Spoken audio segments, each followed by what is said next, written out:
Crowe Connect is a knowledge-driven podcast by Crowe UAE, created to empower professionals and business leaders with insights into the evolving governance, risk, and compliance landscape. Through conversations with industry experts, it covers regulatory updates, compliance requirements, real-world experiences, and market trends. Episodes will be available on Crowe's LinkedIn page, social media channels, and website. Sanjay Singh, former Head of Compliance and Anti-Money Laundering, Ansari Exchange. We had a very interesting and very insightful conversation with him in the first part, where we discussed many aspects. We are now going to discuss some other interesting areas, critical areas, and we will, get clarifications and understanding from Mr. Sanjay Singh on these critical areas. Mr. Sanjay, welcome back.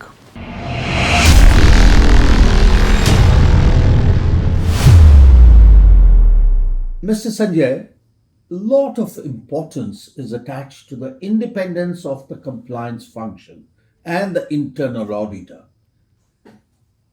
What, according to you, are the ways firms can implement this independence of the compliance functions and the internal auditor?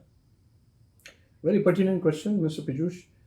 As per the standards for exchange houses, clause 1642, if I'm not wrong, it clearly indicates that the reporting line of the compliance officer should be to the board of directors directly, without any kind of interference from anybody, any different kinds of departments or sections of the department of the company.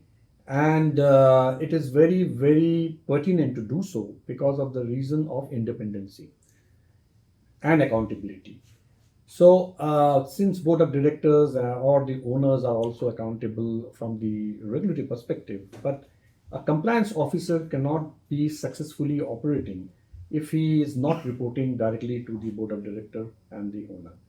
Why? Because of the reason that it is essential to ensure a very critical element of good corporate governance in the LFI, granting the role of independence, and the authority to operate without any fear of repercussion on the compliance officer or the team primarily. So it is very, very important that compliance outfit works very independently, directly reports into the board of directors or the owner for that matter, who are accountable to as per the regulation as well. And hence there is no interference and they have the voice as such to say no in case there is a pertinent risk which is coming in through a transaction which is not even making any business sense. So hence I think that that particular independency has been given. Hence, like I have worked in all the three lines of defense, in my career. First line, second line, and third line. Now, again, as a compliance officer, I'm working in the second line of defense. So second line and third line, as you mentioned, has to be very, very independent to be effectual. If it is not, it will be just for the namesake. It will not be effectual in terms of alienating the risk of financial crime. So that's about the second line of defense. If I talk about third line of defense, so through various kinds of audit committees, necessarily the audit outfit in an organization, they report to the board of directors and to the audit committee when they independently review, including the second line of defense, and they put up their report so that we can timely assess the lacunas or issues, if any, in the second line of defense, and we can quickly kind of mitigate those risks so that we are always ready for the external reviews at any point in time. Wonderful. Yes, independence of the second line and the third line of defense, as Mr. Sanjay says, is so important for proper compliance programs to be adhered to. Now, Mr. Sanjay, what, according to you, are the key issues found in exchange house sector which are very essential to address for them? Well, as for the central bank and various regulators globally, if I would say, uh, exchange business is seen to be a high risk business, as you know. Yeah. Primarily because of the reason that we do not establish the relationship with the customer. What we do is that the customers walk into our branches, they pay cash or they use their bank to transfer the money, and they do a remittance transaction or possibly a foreign exchange transaction as they like. Now, if you establish relationships like banks and financial institutions, so you know the customer very well. Yeah. In case of any additional support you require to have additional documents from them or source of fund for that matter or anything else, you have him there because you have built up the relationship. Whereas exchange houses are all transaction based business. They do not kind of establish relationship with the customer. So one customer comes in the morning and he does a transaction, possibly he will never turn up in next one year time, right? So obviously it's high risk, which is inherent risk of the exchange houses. Now, in essence, the key issues which are generally domiciled with the exchange houses are, first of all, the systematic failure of implementing the AML, CFT, and CPF framework, which is very important. I think the general findings by the regulators is also like same in terms of non-implementation of the framework, which is defined in the regulations, which is very key to implement. The second one is very weak compliance culture and governance. We talked about tone at the top. We talked about responsibility of the board of directors and owners in ensuring that FCC is a success story. This comes from that point of view.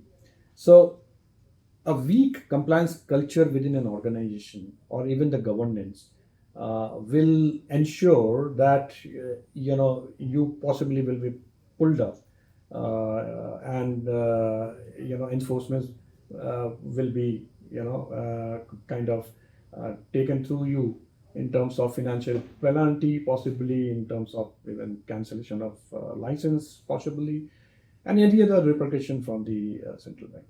So it is very, very important internally that we develop the compliance culture, and that has to be top down, right? It cannot be from bottoms up, because if it is bottoms up, it goes and gets stuck somewhere in the middle. It doesn't reach to the top management.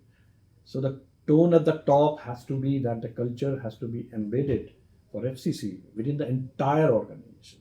So a sales guy who's in the marketplace to sell the product of the exchange house should also be aware of what are the requirements from the regulatory perspective while he onboards the customer, in terms of the documentation, in terms of informations, doing enhanced due diligence on the high risk, and at least a normal due diligence on the non-high risk customers.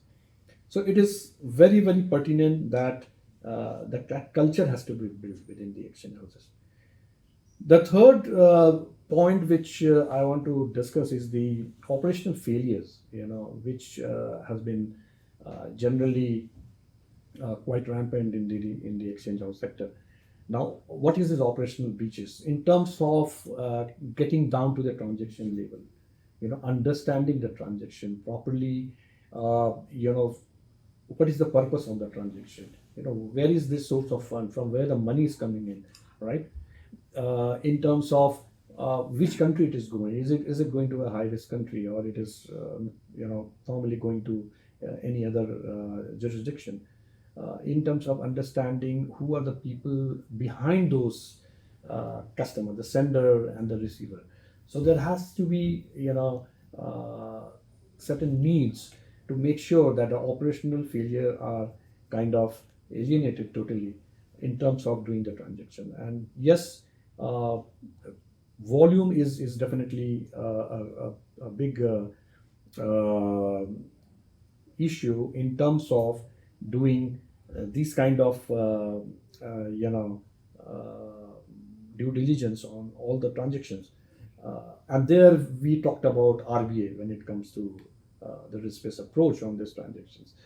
So there are different kinds of parameters in the policies and the procedure, wherein we ensure that risk-based approach is taken on those high-risk transactions, okay, at least, and then ensure that if at all something is suspicious, we raise STRs or SARs, as the case may be, to the authorities.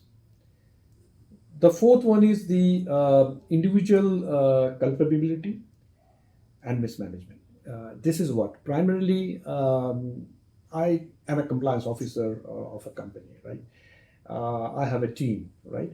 It is very essential that I am morally and by virtue of my own character get involved in the risk mitigation plans and in terms of the risk mitigation policies of the organization and adopt to it as my own. Yeah.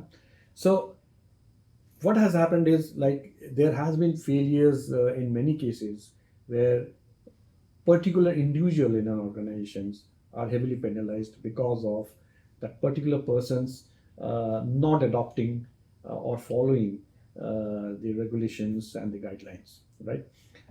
This possibly are not reported, or these possibly are not even reaching to the top management, right? So top management are sitting at the helm of an affair, so they don't get involved in transaction on a day-to-day basis. Hence, it is very important that the compliance manager and the compliance team have this accountability. Okay, and in case there's an intentional, breach of any kinds of regulations and guidelines, obviously they will be accountable for that. The fifth point is the failure of the corporate governance, which we have seen in many cases.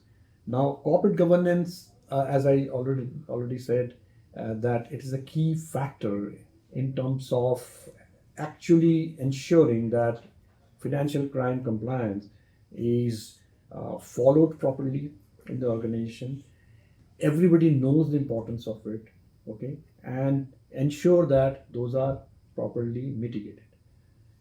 This part is again, it is the base of the entire financial crime fight in an organization, right? So you can have a army of compliance managers and as a compliance officer or maybe processors, etc. in compliance.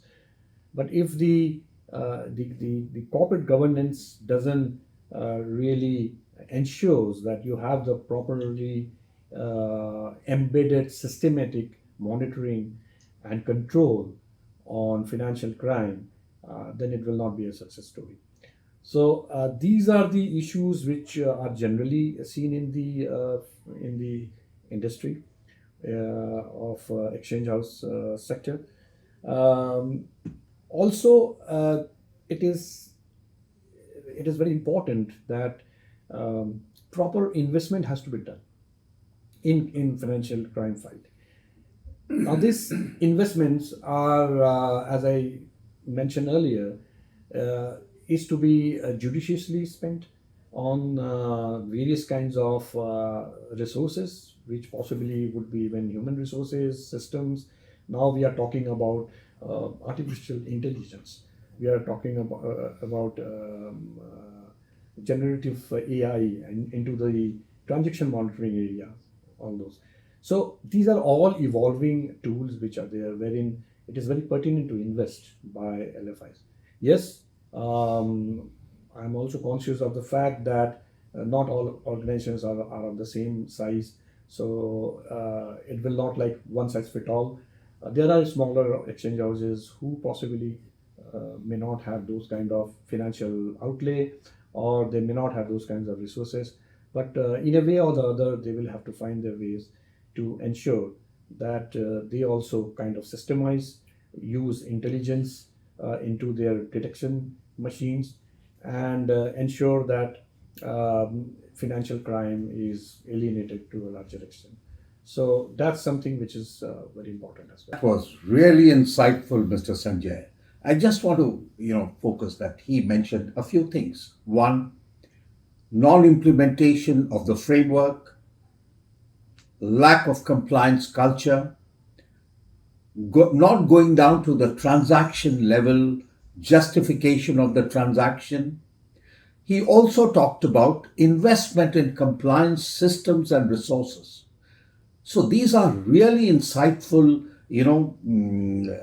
observations why there are so many compliance failures. It was really, really insightful for everyone. Ladies and gentlemen, if you have any comments, any questions, please come back to us and we will be very, very happy to clarify. Thank you again for being on this podcast.